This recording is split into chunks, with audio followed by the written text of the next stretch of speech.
Hola. Bienvenidos a Kaiser Report. Soy Max Kaiser. ¿Sabían ustedes que en kaiserreport.com incluimos los enlaces a las noticias de las que hablamos? ¿Ven cómo les hacemos caso? Stacy. Sí, en Kaiser Report nos hacemos eco de un montón de titulares y en kaiserreport.com pueden encontrar los enlaces a todos ellos, que es algo que nos piden constantemente. Y hoy vamos a empezar con un gráfico titulado ¿Por qué es improbable que volvamos a tener 4 décadas de tendencia alcista en el mercado de deuda? En el que vemos que durante los últimos 40 años la rentabilidad de los bonos no ha dejado de bajar y por tanto su precio no ha hecho otra cosa que subir. Es mi vida. ¿Es tu vida? Yo empecé en Wall Street hace 40 años y desde entonces el precio del dinero no ha dejado de disminuir, con lo que he podido darme el lujo de no tener que trabajar ni un solo día para ganarme la vida, dado que el valor de los activos que compré hace 40 años no ha hecho otra cosa que aumentar año tras año. He tenido la posibilidad de participar en el auge de las .com, en el del mercado bursátil y en el de las criptodivisas y el Bitcoin. Así que se trata de un periodo excelente para los miembros de la llamada generación Jones, los integrantes más jóvenes de la generación del milenio, los que nacimos en los años 60. Y todo gracias a Paul Volcker, que en 1980 intentó combatir la inflación subiendo considerablemente los intereses, lo cual a muchos nos ha facilitado la vida un montón desde entonces. El abaratamiento del dinero ha traído importantes consecuencias de las que hablaremos enseguida. Y esas consecuencias las hemos podido evidenciar nosotros mismos in situ hace unos días en Detroit, donde hay un montón de edificios antiguos, otrora lujosos y ahora abandonados. Igual que sucede con las fábricas y con la creación de riqueza. El caso es que todos aquellos que hayan entrado en el mercado en los últimos años, a la vista de este gráfico, podrían pensar que la situación era complicadísima al principio del período, cuando lo cierto es que los padres de los miembros de nuestra generación tenían buenos trabajos y bien remunerados. Podían comprarse una casa, la universidad no les costaba una fortuna como ahora. Vamos, que no hemos hecho otra cosa que prorrogar las deudas. Y como veíamos en el programa anterior, la utilidad de la deuda no ha dejado de disminuir. Porque para hacer crecer esta economía fiat ficticia, prácticamente carente de industria, cada vez hace falta acumular más deuda. De hecho, los supuestos expertos de Bloomberg y de la CNBC se empeñan en defender los intereses bajos, argumentando que al ciudadano de a pie le vienen fenomenal. Pues bien, vamos a ver el siguiente titular. La mayoría de los estadounidenses viven al día. Hoy en día sigue costando mucho salir adelante con independencia de los ingresos que uno tenga. Según un reciente informe de Career Builder, el 78% de los trabajadores a jornada completa afirma vivir al día frente al 75% del año pasado.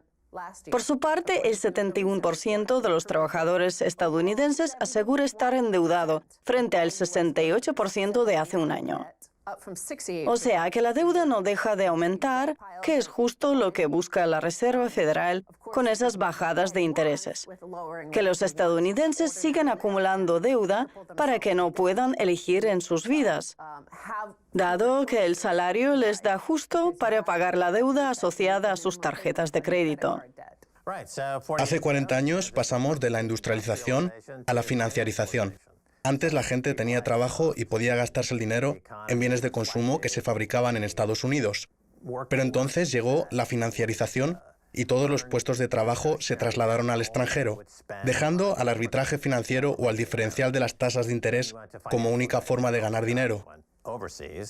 Vamos, que la financiarización, las materias primas y el creciente poder de Wall Street han dado lugar al nacimiento de una nueva clase dirigente que es la única que puede acceder al dinero barato y, por tanto, la que más puede enriquecerse.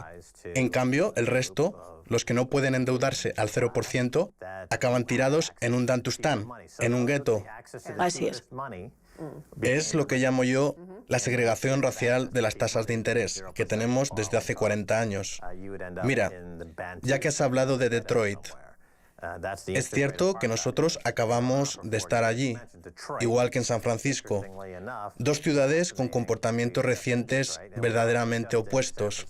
Y es que mientras que Detroit ha decidido hacer un esfuerzo para salir adelante, invirtiendo en la reconstrucción de la zona centro, La gente que ha ganado grandes cantidades de dinero en San Francisco no lo ha invertido en su propia ciudad, por lo que ahora la urbe californiana se encuentra inundada de jeringuillas y heces.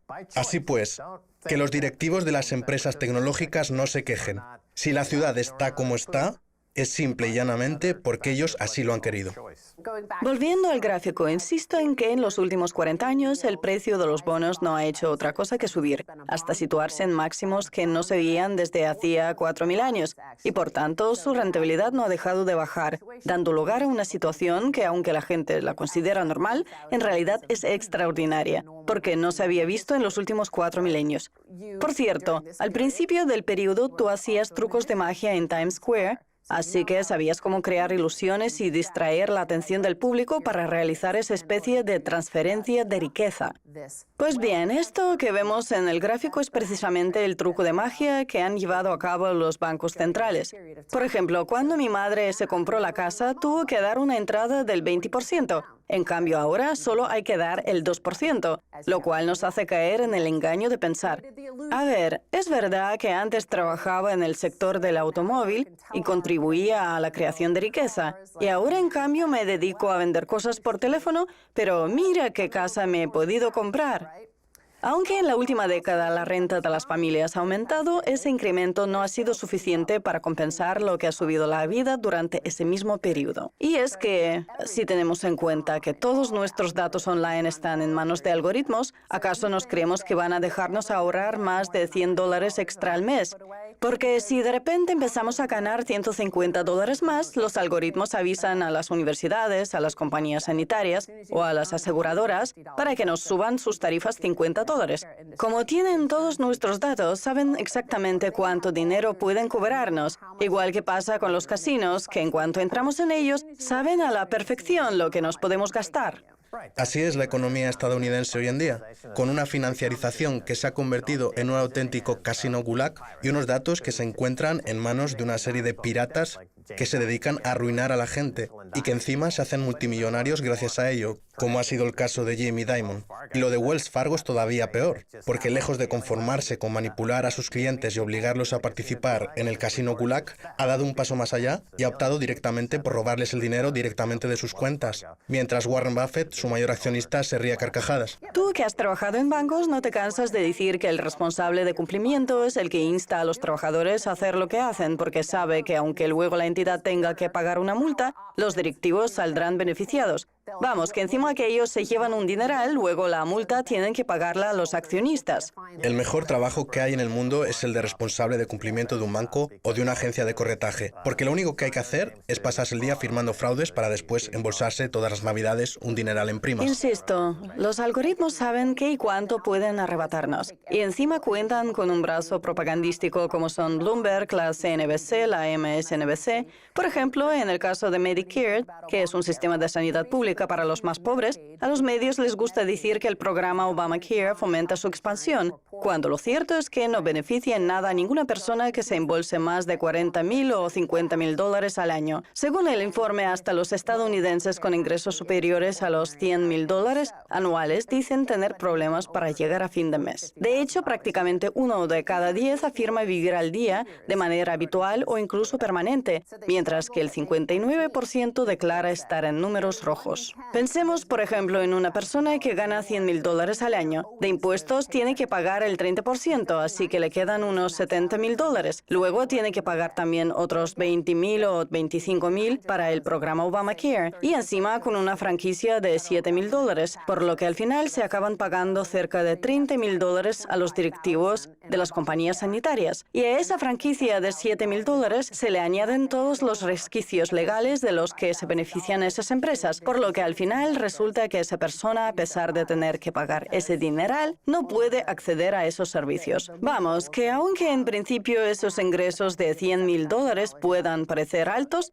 en realidad esa persona no deja de ser pobre y los precios del programa Obamacare no dejan de subir para todos aquellos que no reciben ayudas. Así es. Lo que decía, nos exprimen hasta el último centavo de nuestros ingresos. Es como lo que dice el personaje de John Galt. ¿Para qué trabajar más si el dinero extra que ganemos se lo van a llevar los directivos de las aseguradoras. En Estados Unidos, la vida que lleva una persona que se embolsa $100.000 al año no difiere mucho de la de aquella que solo gana 5. Sí. La calidad de vida es la misma. Sí. Aproximadamente. Mira, lo que está consiguiendo el programa Obamacare es que la clase media subvencione la sanidad de la clase más desfavorecida, obligando a la primera, a punta de pistola, a pagar esta extorsión a las aseguradoras de salud para poder proporcionar, entre comillas, sanidad gratuita a los más pobres. Y lo mismo está pasando con los intereses negativos. Por ejemplo, en Dinamarca, los bancos pagan a sus clientes por contratar una hipoteca. ¿Y de dónde sale ese dinero? Pues de lo que dejan de pagarles a los ahorradores, que en lugar de cobrar un 2 o un 3% por el dinero que tienen depositado en el banco, se ven obligados a perder toda esa rentabilidad que pasa a manos del nuevo hipotecado a través de los intereses negativos. Vamos, que los ahorradores están subvencionando a los perdedores. Los mansos heredarán la tierra, dice la Biblia.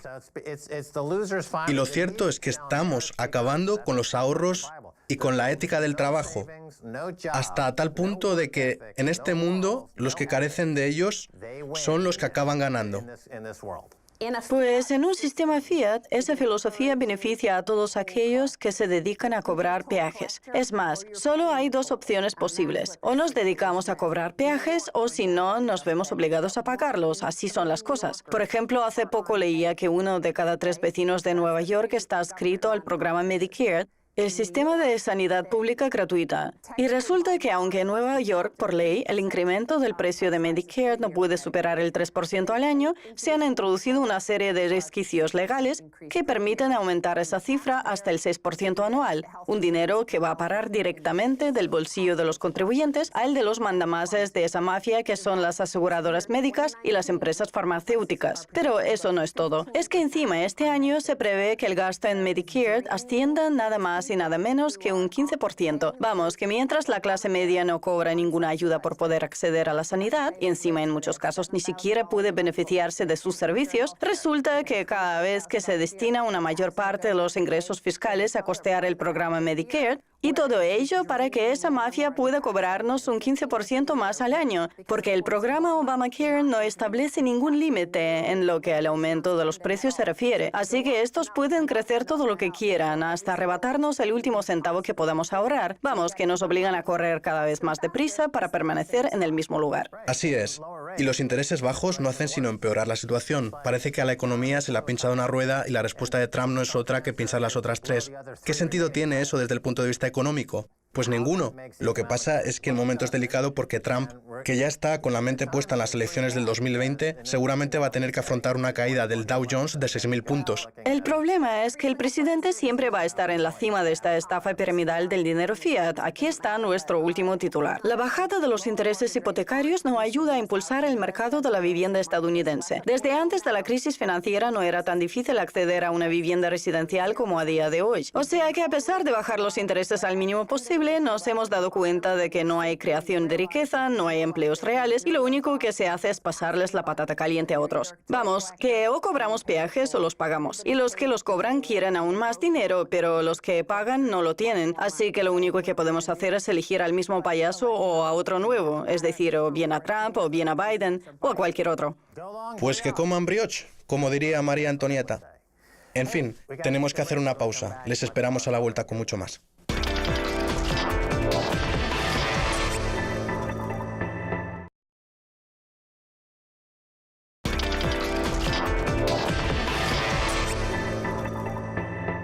Bienvenidos de nuevo a Kaiser Report. Soy Max Kaiser. Seguimos hablando con Wolf Richter de wolfstreet.com. Bienvenido, Wolf. Gracias, Max. Muy bien. Vamos a hablar del mercado de deuda. En el último año, el precio del bono a 100 años de Austria ha aumentado casi un 100%, mientras que en el caso de Argentina, que también emite bonos con el mismo vencimiento, su precio ha caído un 50%. ¿Qué está pasando en Argentina, Wolf? Pues que está preparándose para otro incumplimiento crediticio, como suele ser habitual en el país. Mire, Voy a explicarle lo que en esencia hace Argentina con la deuda y que, por cierto, es lo que debe hacer. Primero, acude cada 2 o 3 años a Wall Street y dice, hemos cambiado de gobierno y el gobierno actual sí que va a pagar la deuda, así que estamos dispuestos a endeudarnos aún más. Entonces el país emite 20.000 millones de dólares en bonos y al año siguiente le pide ayuda al FMI con el argumento de que no puede pagar esa nueva deuda. El FMI le presta otros 39.000 millones y entonces se produce un nuevo cambio de gobierno y el gobierno nuevo dice que esa deuda no se puede pagar y que por tanto va a producirse un incumplimiento crediticio. Eso es lo que viene haciendo Argentina desde hace décadas. Así que a ver si de una vez por todas los inversores se dan cuenta del enorme riesgo que conlleva prestarle dólares o euros al país. Lo que pasa es que, claro, como esa deuda arroja una rentabilidad del 8 o 10%, pues los inversores la compran para luego vendérsela a un fondo de inversión en bonos y sacarse un dinero, aunque solo sea en primera instancia. El problema es que, al cabo de 3 años, la deuda empieza a liquidarse y la realidad se acaba imponiendo. Se trata de un ciclo que se repite en Argentina una y otra vez, y mientras los inversores sigan prestándole dólares o euros, lo suyo es que Argentina incumpla el pago de la deuda hasta que los inversores se acaben rindiendo. Vamos, que Argentina ha incumplido tantas veces el pago de su deuda que ya puede decirse que ese incumplimiento forma parte de su manera de operar. Lo que pasa es que siempre hay una nueva generación de inversores que piensa que esta vez va a ser diferente y que se puede ganar dinero con ello.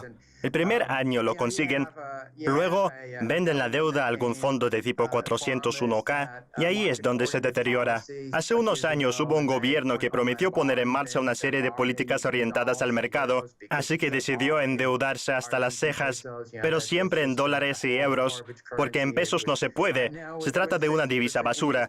Y ahora con un interés del 50% y una devaluación casi diaria, nadie quiere prestarle pesos a Argentina. Por eso el país tiene que endeudarse en dólares, euros, yenes u otras divisas duras. El problema es que luego esa deuda no la puede devolver, y eso es lo que está pasando. De hecho, ya empezaron a tener problemas tan solo un año después de endeudarse. Acudieron al FMI en busca de ayuda, y el FMI propuso un paquete de reformas para aumentar el grado de independencia del Banco Central, que además de ser la entidad emisora del dinero, antes formaba parte del Ministerio de Economía. Esos y otros cambios fueron lo que propuso el FMI, y el gobierno argentino decidió aceptar ese préstamo de 39.000 millones de dólares, a los que hay que sumar los que han recaudado con los bonos. Pues bien, ahora con las primarias hemos visto que la gente está descontenta con las políticas del gobierno, así que hay bastantes posibilidades de que el tándem Fernández-Fernández sea el que gobierne el país tras las elecciones presidenciales de octubre, lo cual cambiaría las cosas por completo. Insisto, así es como opera habitualmente Argentina. Y mientras los inversores sigan confiando su dinero al país de esa forma, Argentina seguirá comportándose igual. La verdad es que me encantaría poder hacer un rap que resumiera los 3 minutos de respuesta que nos acaba de dar sobre la situación de la economía mundial. Habría que ponerlo una y otra vez por todo el mundo. Por cierto, mire si soy mayor, que me acuerdo de cuando quebró Argentina en los años 80, cuando yo ya trabajaba en Wall Street. Qué tiempos aquellos, ¿verdad? En fin, Wolf, aunque los intereses de las hipotecas se encuentran prácticamente en mínimos históricos, la venta de viviendas sigue disminuyendo, con un banco central que sigue instándonos a endeudarnos. ¿Pueden los intereses bajos ayudar a los consumidores con toda la deuda que tienen y con unos ingresos que no hacen más que reducirse? ¿Hemos llegado al punto final? Porque a los heroinómanos o a los cocainómanos les pasa que llega un punto en que se quedan sin estímulos, básicamente porque están muertos. ¿Nos encontramos en ese punto? A ver, en algunos lugares de la costa oeste y de la costa este, en los que los precios están muy inflados, lo de los intereses bajos es secundario, porque cuando se pagan 1,7 millones de dólares por una casa del montón, los problemas son otros. Por ejemplo, que hace falta ganar $700.000 para pagarla. ¿Cuánto se ganan $700.000? Seguramente una casa del montón no sea lo que uno cree que se merece. Así que no creo que la gente quiera seguir haciendo eso. A ver, es cierto que el número de solicitudes hipotecarias va en aumento respecto al año pasado. No es que sea un aumento espectacular, pero es un aumento al fin y al cabo. Lo cual demuestra que los compradores estadounidenses tienen un interés creciente en adquirir una vivienda. Ahora bien, en lo que respecta a los inversores extranjeros, lo cierto es que se han asustado un poco, como demuestran algunos parámetros, y eso influye bastante en la zona de la bahía de San Francisco y en otros distritos caros en los que suelen invertir. De acuerdo, permítame que lo interrumpa. Ya que acaba de decir que los multimillonarios del sector tecnológico querrían vivir en una casa mejor y que habla del punto final, me gustaría abordar el tema de la oferta pública de venta de WeWork, cuyos documentos demuestran que la empresa pierde $5.200 por cliente, es decir, 28 veces más que Uber. Vamos, que el modelo de negocio de San Francisco, que es el que tanto ha inflado el precio de la vivienda, conlleva un dineral en pérdidas por cada venta realizada. ¿Van a darse cuenta algún día del desastre que eso supone? Porque si se generan pérdidas exponenciales de manera indefinida, el modelo resulta difícil de sostener y, por tanto, cada vez va a resultar más difícil comprar esas viviendas multimillonarias, Wolf. El pensamiento más extendido en San Francisco es de que se acerca el fin y de que el desplome puede ser mayor que el de 1999. A lo mejor no lo es tanto a nivel de todo Estados Unidos, pero a nivel local. Desde luego que lo será. Y es que no podemos olvidar que esas empresas, que a pesar de tener solo 10 años de trayectoria, cuentan con miles de empleados y con ingresos por valor de miles de millones de dólares, no dejan de perder dinero, que es algo que, en el caso de las empresas de nueva creación, tampoco resulta especialmente grave. Lo que pasa es que, en este caso, hablamos ya de unas entidades consolidadas, con un modelo de negocio basado en una expansión constante, con independencia del coste y del dinero que destinen los inversores. El problema es que como los inversores dejen de financiar estas empresas, estas se quedarán sin dinero y tendrán que hacer recortes. De hecho, ya hay compañías de diversos sectores que han dejado de contratar personal, que están restringiendo el número de proyectos en la zona de la bahía y que están haciendo recortes. Es más, un arquitecto me ha contado que de un proyecto que en principio iba a tener 5 fases, están acabando la primera. Van a ralentizar la segunda y van a anular la tercera, la cuarta y la quinta. Esa es la realidad. Y yo creo que en la zona de la bahía se ha llegado a un punto de no retorno. De acuerdo, nos encontramos en una situación parecida a la de la burbuja de las .com de 1990, cuando el Nasdaq perdió en un abrir y cerrar de ojos $5 billones. Se lo digo yo, que por aquel entonces trabajaba en el sector tecnológico. En fin, Wolf, a pesar de que San Francisco es la ciudad con más multimillonarios per cápita del mundo, también cuenta con una población de personas sin techo que podría competir con la de cualquier país tercermundista. Eso por no hablar de Silicon Valley, donde les encanta alardear. El caso es que nosotros acabamos de volver de Detroit, donde el imperio Quicken acaba de invertir entre $5.000 y $6.000 millones en renovar la zona centro, y no se ven heces ni personas sin techo por las calles. Vamos, que han decidido reinvertir en su propia comunidad, en lo que representa un auténtico acto de autopreservación. ¿Cómo es que los multimillonarios de San Francisco son tan egoístas que prefieren vivir entre heces antes que limpiar la ciudad? ¿Cómo se puede estar tan ciego? Quizá es porque les encanta alardear, Wolf. La gran diferencia que hay entre Detroit y San Francisco es que el precio de la vivienda en la primera es uno de los más bajos del país, en lo que a las grandes ciudades se refiere. De hecho, tengo un viejo amigo que en el año 2009 dejó la zona de la bahía de San Francisco y se compró un loft enorme en el centro de Detroit por tan solo $70.000 que pagó en efectivo, cuando en San Francisco, con esa cantidad, no se puede ni comprar un garaje. Vamos, que Detroit se encuentra en un momento muy distinto a San Francisco, sobre todo después de haber perdido un montón de habitantes. Pero Wolf, en relación con los ingresos, el precio de la vivienda es similar. La proporción de la renta que hay que destinar a la compra de una casa es más o menos la misma. La pregunta no iba encaminada tanto hacia el precio relativo de la vivienda respecto a los salarios como hacia por qué en Detroit una empresa multimillonaria y de éxito decide ayudar a su comunidad, mientras que en Silicon Valley optan por defecarse literalmente en la suya. Bueno, creo que se exagera un poco. Tampoco es cierto que en San Francisco uno vaya andando por la calle rodeado de heces. Solo ocurre en ciertas calles, pero no en todas partes. Eso sí, los sin techo, que en su mayoría son personas amables y educadas, sí que son un problema en la ciudad, hasta el punto de que llegan a representar el 1% de la población total. El consistorio se ha gastado $500 millones en intentar arreglar el problema, pero la situación ha ido todavía peor. Lo siento, Wolf, pero tenemos que irnos. Nos hemos quedado sin tiempo. Seguimos hablando del tema otro día, aunque lo entiendo. Adiós y gracias por haber estado en Kaiser Report, Wolf. Gracias por invitarme, Max. Muy bien, esto es todo por hoy en Kaiser Report. Somos Max Kaiser y Stacey Herford. Quiero dar las gracias a nuestro invitado, Wolf Richter, de wolfstreet.com, que además tiene un podcast estupendo. Si quieren contactar con nosotros, escríbanos un tweet a Kaiser Report o visiten kaiserreport.com. Hasta la próxima. Adiós.